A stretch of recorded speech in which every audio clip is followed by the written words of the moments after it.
প্রিয় ভিউয়ার্স, আজকে দেখাবো এই যে ওয়ান্ট শব্দের অর্থ। এই ওয়ান্ট অর্থ আমরা জানি চাওয়া।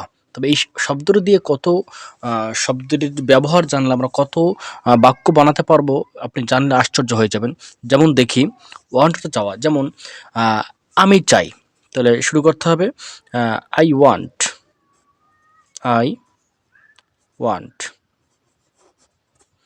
আমি চাই, অর্থাৎ আমি চাই।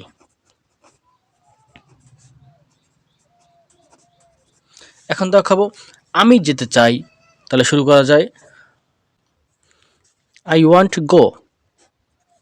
আই ওয়ান্ট গো, আমি যেতে চাই। যদি লিখে আমি খেতে চাই, তাহলে আই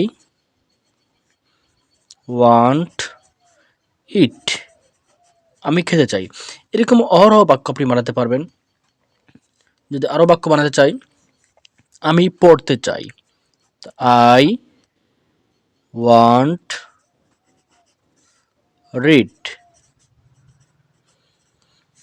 আরও বলতে পারেন এরকম, যদি বলি আমি মার্কেটে যেতে চাই, আই, তাহলে আমি যেতে চাই প্রথমে এটা আনি, I want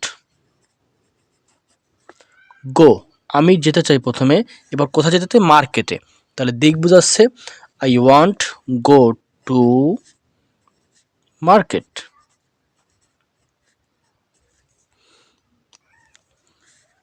I want go to market. ব্যাস, এভাবে আপনারা অহরহ বাক্য বানান। আপনারা এভাবে একটি বাক্য বানিয়ে কমেন্টে লিখে যান। সবাইকে ধন্যবাদ।